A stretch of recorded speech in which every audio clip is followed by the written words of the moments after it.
Take you to the border now.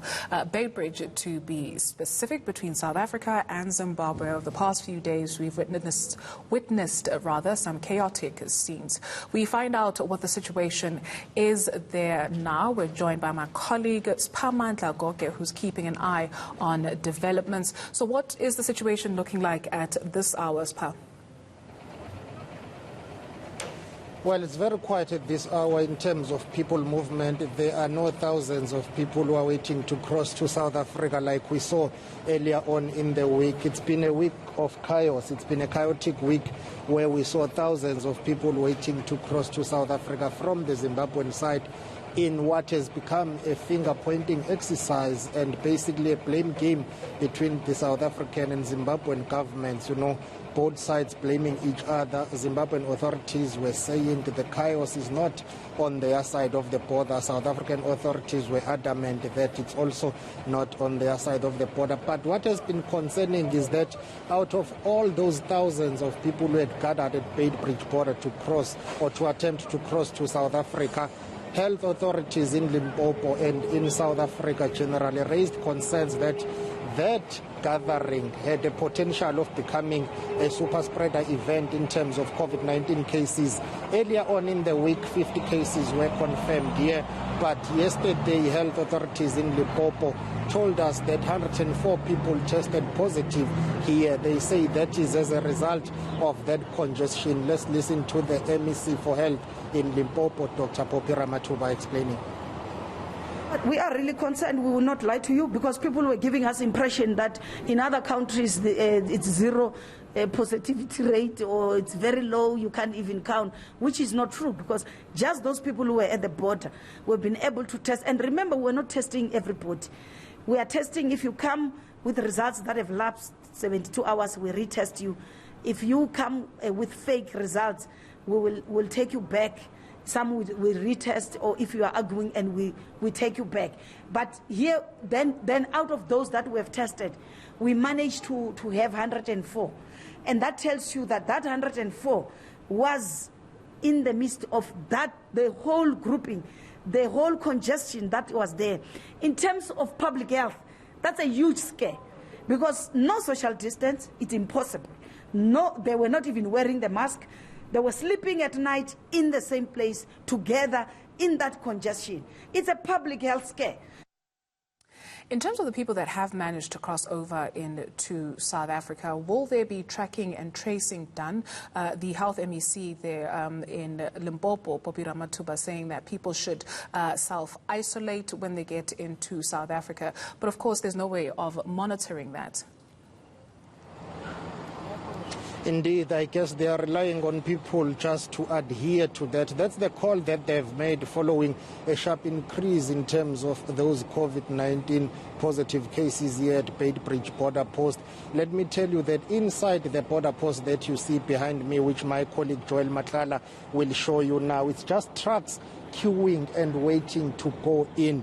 But on the other side, about a kilometer inside, that's where there is a long queue of trucks. Because remember, this is a very strategic border between South Africa and Zimbabwe, but it's not only servicing South Africa and Zimbabwe. You have people transiting here because in terms of regional trade, this is very important. So you will have too many trucks crossing. Other people are going to Malawi, other people are going to Mozambique, others are going to Zambia. So this is a very strategic border post. But to answer your question, health authorities are just asking and appealing to people to please quarantine when they enter South Africa, but they don't have enough capacity in terms of human resources to ensure that they monitor and they enforce that. It's just simply to ask that, please, when you've been cleared to enter South Africa, because out of all those thousands who had gathered here earlier on in the week, the majority of them were sent back to Zimbabwe, because according to immigration authorities,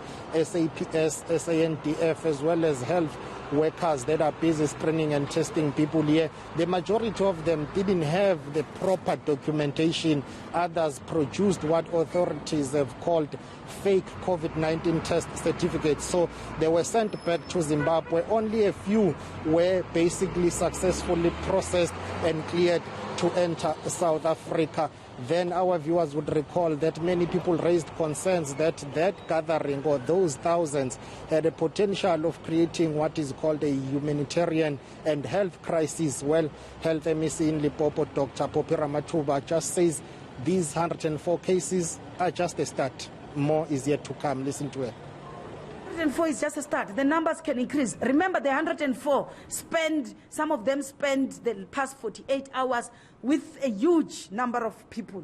They've infected them. It's a fact. If you are sitting together without mask, without sanitizing, without social distance, you will be infected. That's not a lie. It's a fact. So that 104 has infected thousands of those who were there. So those who cross the border must not be excited and say, I'm negative because I had results of 72 hours which were negative.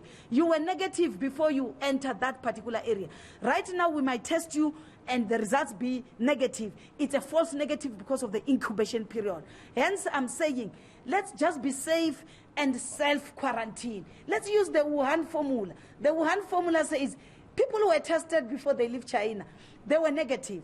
But when they enter South Africa, we quarantine them for 14 days and we retest them. We then release them. So that's why we're saying, so that if you have a virus in your system, we know in 7 days it will have cleared and you will no longer be infectious.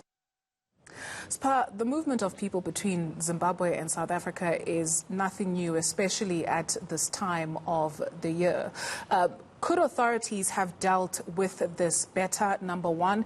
And what is it that people told you when you spoke to them in terms of how they were treated? Some people pointing out that, you know, perhaps this is also a class issue. If you're flying into South Africa, none of these issues that people had to face at the border have faced. Indeed, I guess there is more to be done between the South African authorities together with their counterparts in Zimbabwe. Those people that we have interviewed have been appealing to both governments to try and find a way of easing congestion here. Yes, the latest chaos has been made worse by COVID-19 because what was happening for the past week is that those long queues that you saw were as a result of a massive screening and testing for COVID-19. Now, people who are coming from Zimbabwe were asked to retest. South African authorities are not taking any chances. Inside this border post behind me, I counted at least 3 tents that have been set aside as COVID-19 testing stations.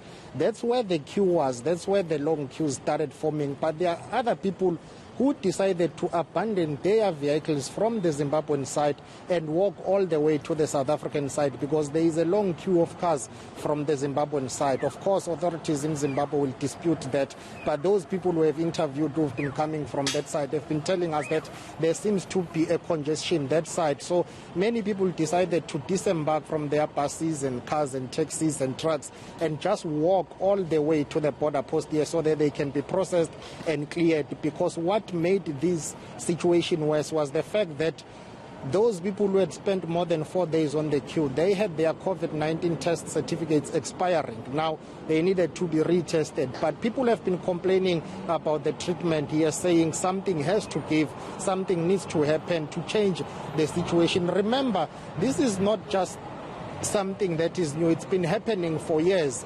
Even before COVID-19, this border post has always been chaotic. I was here before Christmas, 2 weeks of chaos and congestions, trucks, nothing going in and out of this border post. So, yes, people are calling for authorities from both sides to do something drastic in terms of trying to fast-track the process of testing for COVID-19, but also clearing long queues here and processing people successfully. We still have some way to go, especially with the implementation of the African Continental Free Trade Agreement, where the movement of persons between borders is concerned.